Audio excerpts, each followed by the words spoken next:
Somebody help! Help! Help! The snake will bite me. Where are you? This is a story of a woman who felt enjoyment is more precious than having a child. Her name is Bella. I do not want this baby. I can't allow a baby ruin my happy moment. Doctor, get rid of it. Bella stood impulsively, determined by her intentions, expecting the doctor to approve of her decision to get rid of her pregnancy. The doctor remained adamant, telling her it was risky and not advisable. You should take care of the baby. It must be a blessing from God, he said, and she grinned in anger. God himself will never give me a blessing of a child at this blissful youthful age of mine. I am still in the street, enjoying my life.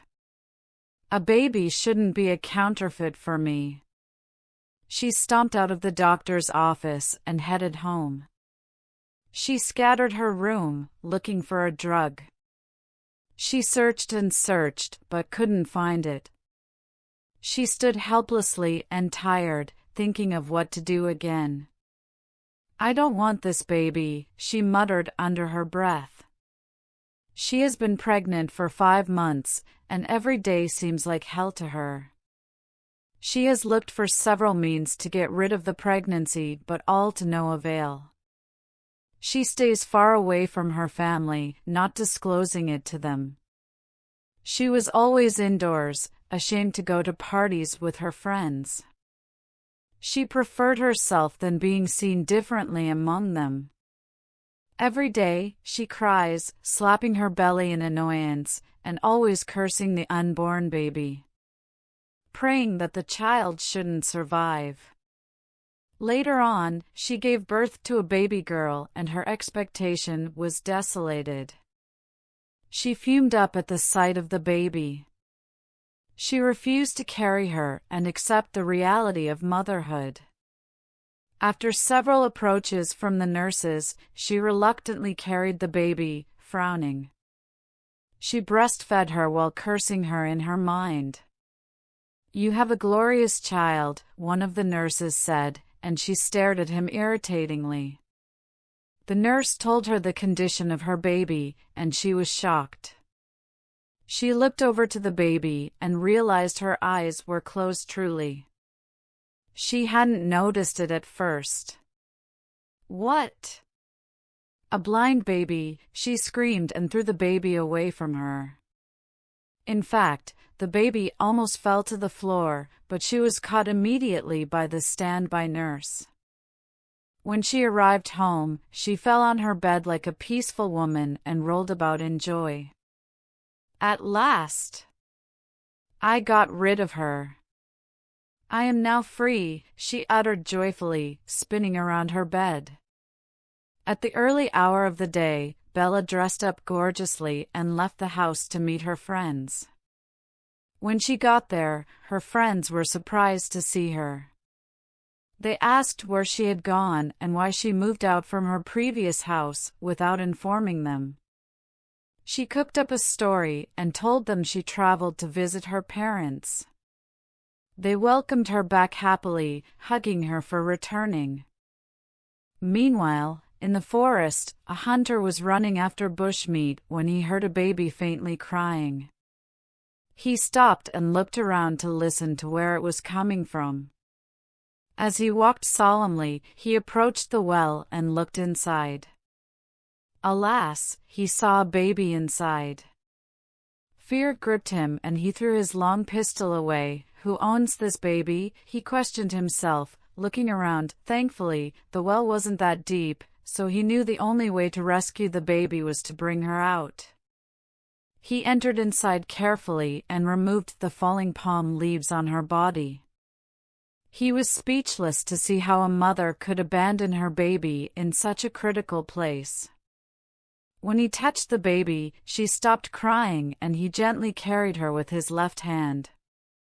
He was frightened when he saw bloodstains on both her hands.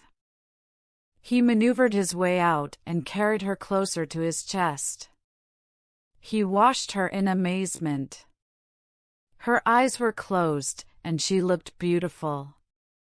He realized the blood was dripping continuously, and he instantly carried her to a nearby clinic. When he got there, he claimed her, and she was attended to. He then carried her home in the evening after she was treated. Although he was questioned about her injury, he lied that it wasn't intentional, that he carried her home to meet his wife, who was surprised and speechless after listening to what her husband narrated. She cursed the mother of the baby for abandoning her, and both couples accepted to take care of the baby. A child that we have been praying to have for more than 20 years without having one. And a wicked woman dropped this beautiful girl for no reason. No, my dear wife. It is definitely for a reason. Her mother was foolish, but it came as a blessing for us.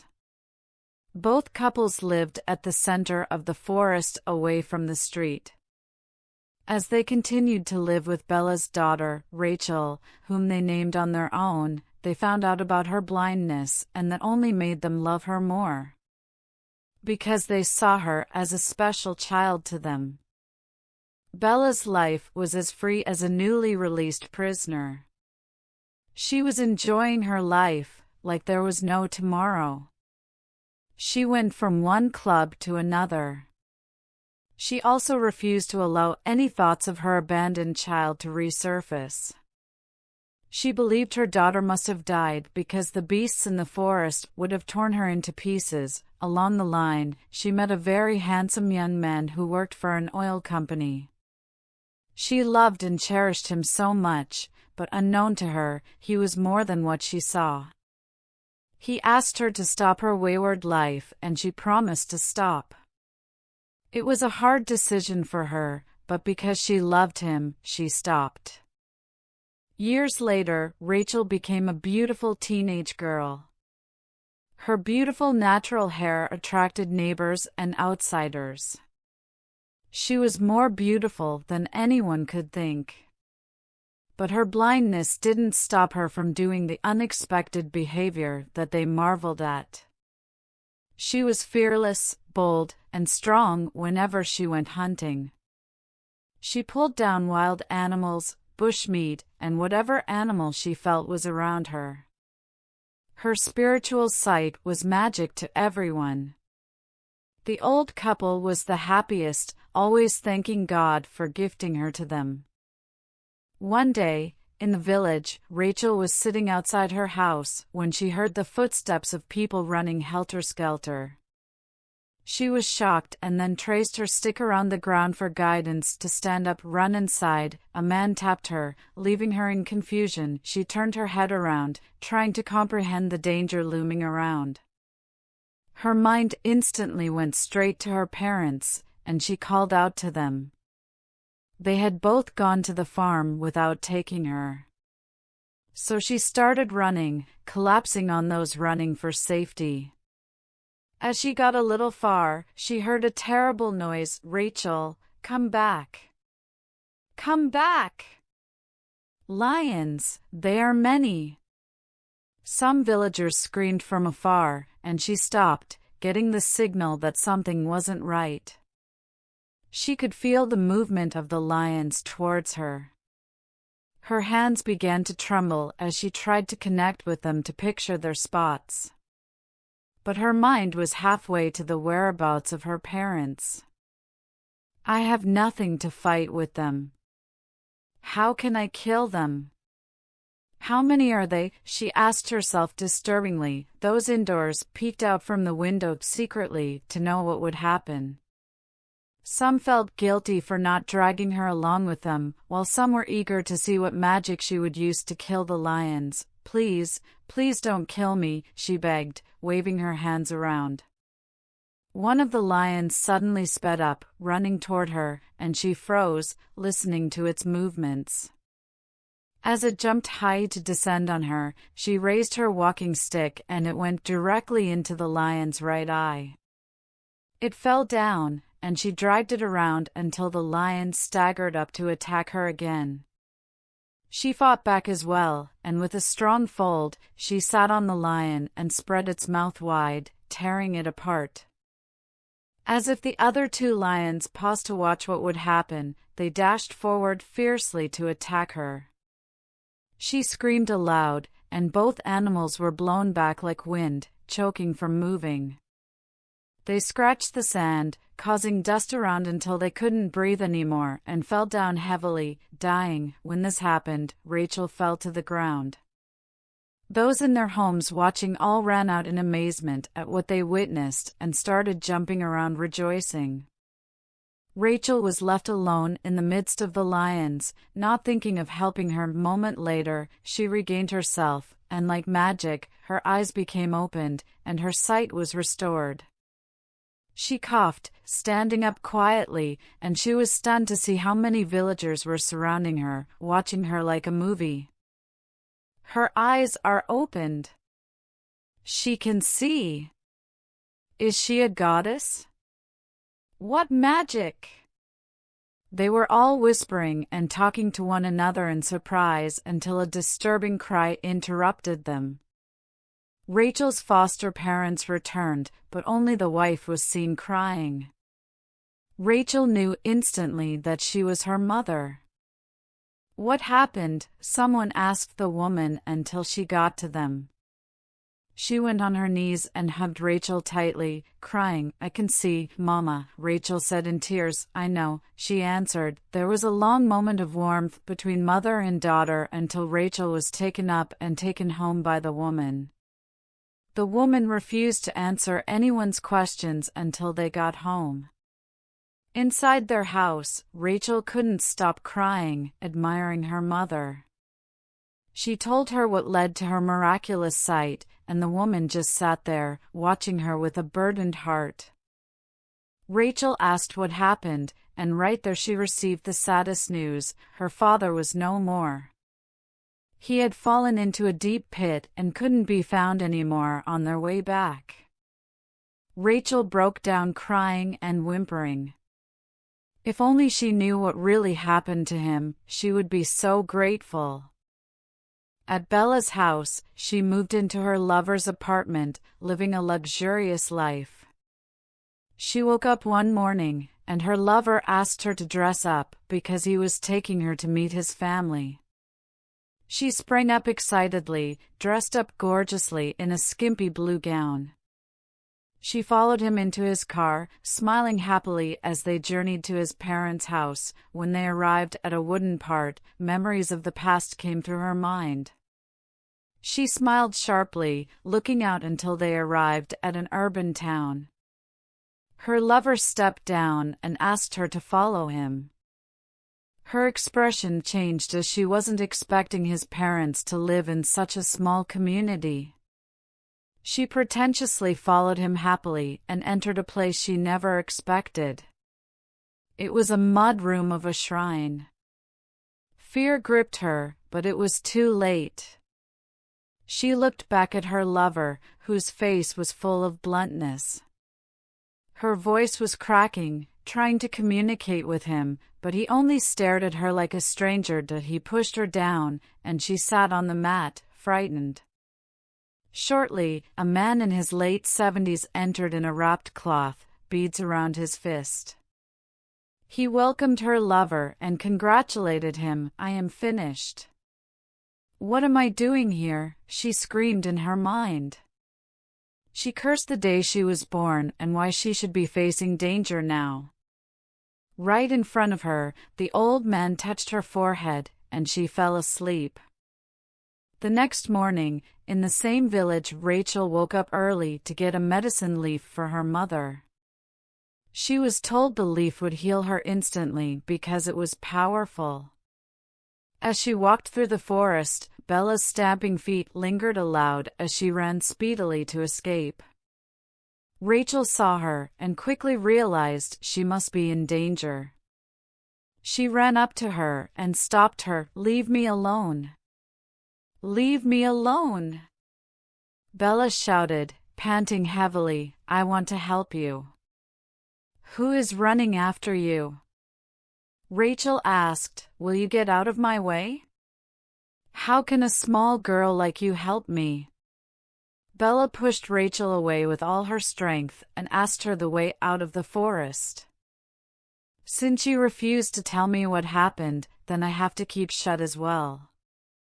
What is your problem? Can't you see that I am in danger? Are you not supposed to get me out of here instead of looking at me like a fool? Bella yelled at her, You need my help, and you are insulting me. Then go, go. I have nothing to say to you. But be very careful because there are beasts in the forest. Beasts in the forest. And a girl like you would have the effrontery to be in the same forest where beasts live? You must be a joker. In fact, you are a kid. My friend, show me the way out of here, she shouted at her. I think you should calm down because those after you can't come to this axis because of how dangerous it is. It's a forbidden entity. Forbidden entity, my foot. I almost got used as a sacrifice not quite long. I believe my mother creator saved me to this point, and you are telling me this place is a forbidden entity? What a word! Well, you can go. But you are lucky for surviving to be used. I have to get what brought me here quickly. Rhea returned to her search, and Bella hissed at her, facing another direction as she began to run. Just a few distances away, she saw a beast by a tree and stopped. Her legs started shaking, unable to move.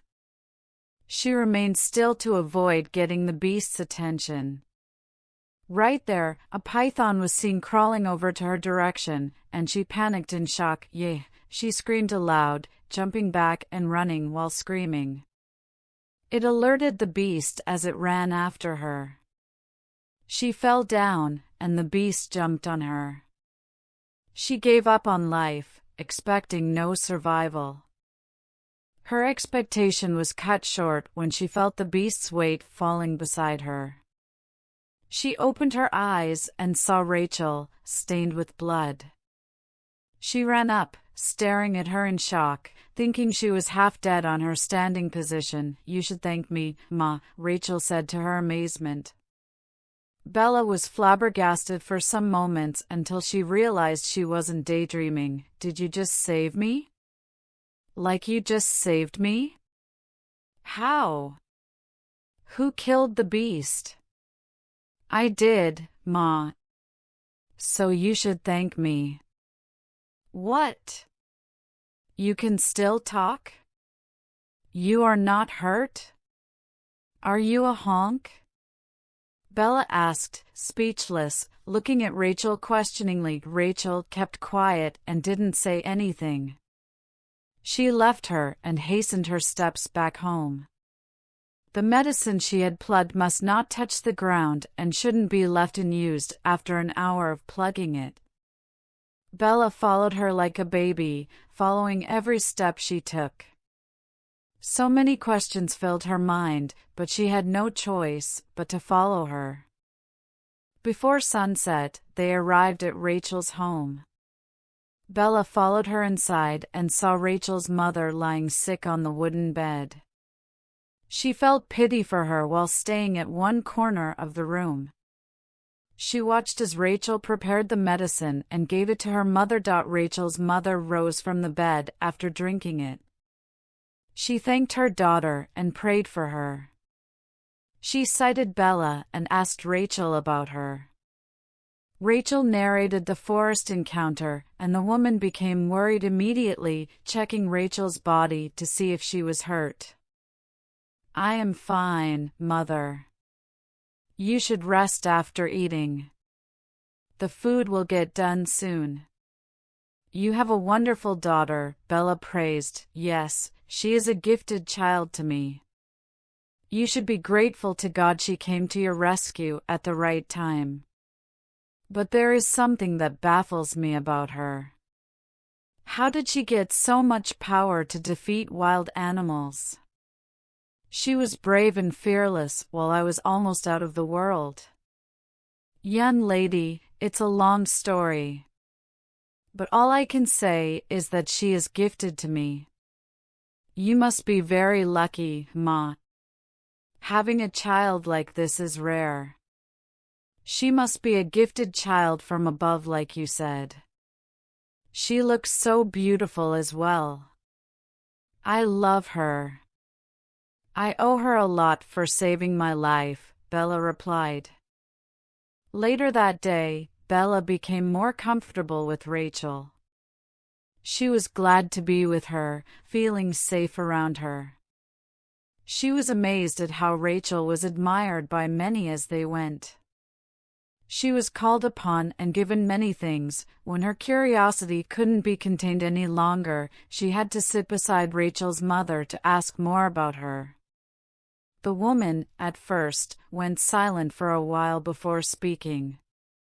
She believed Bella was a delegate and wouldn't rest until she knew more about Rachel. She told her that Rachel was once blind and miraculously got healed on a sunny day, which was the saddest day of her life. Bella pushed to know more, but the woman refused to speak further. At night, Rachel brought out a jewelry box and showed Bella how she was always loved by her parents.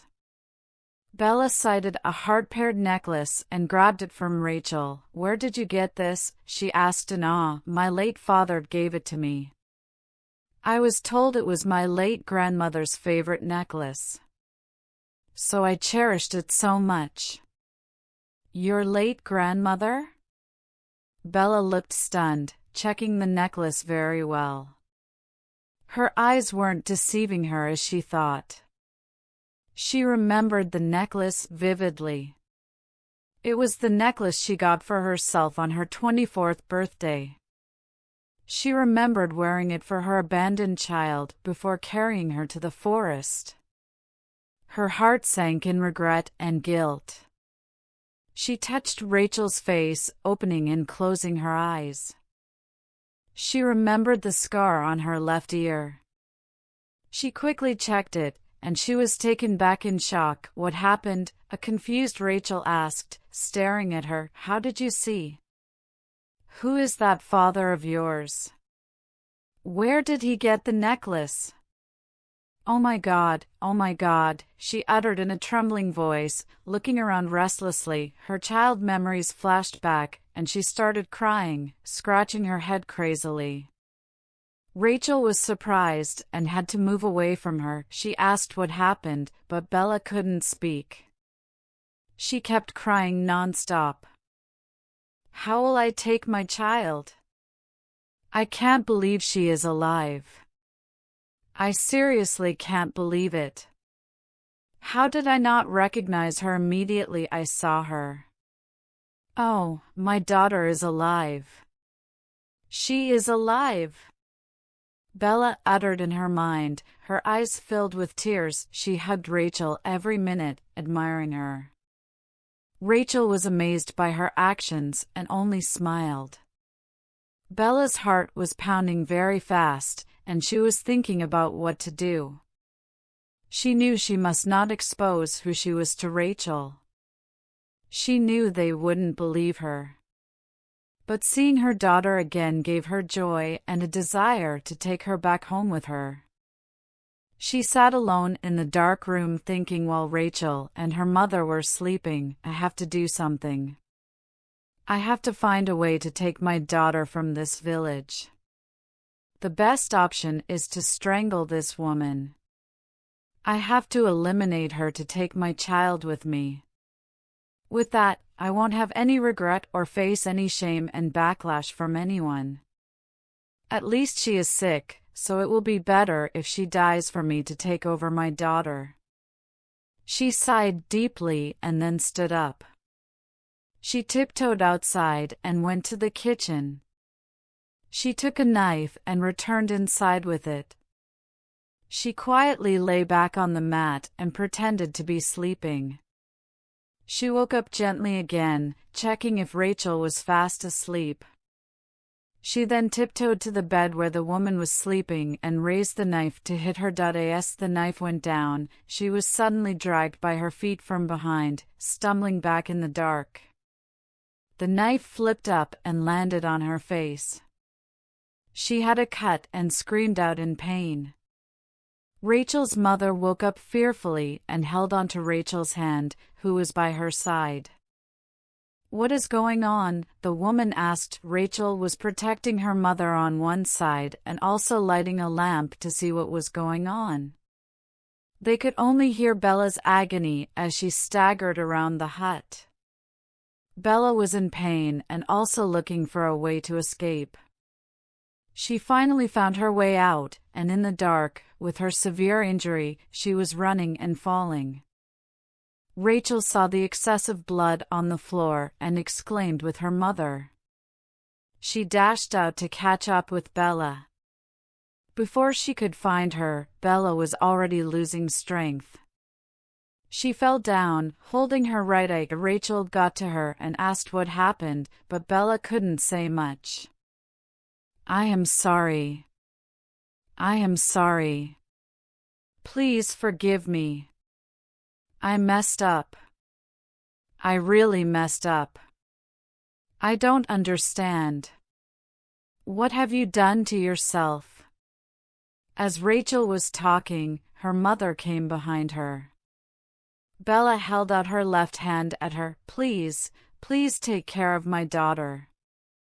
I am very sorry. I shouldn't have done this. My evil deed backfired.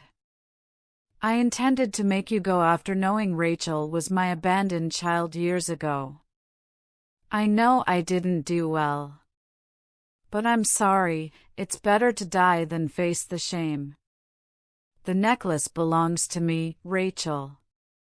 There's a scar on your left ear. She was a baby I didn't want. I despised her so much after her birth. And the fact that she was even blind, I couldn't keep her. How did you do it? What magic happened to her eyes?" Bella began coughing continuously. Rachel couldn't believe what she was hearing. She looked over to her mother, who broke down into tears. The old woman started crying and cursing Bella for having the thought of eliminating her. "My husband died because of your daughter.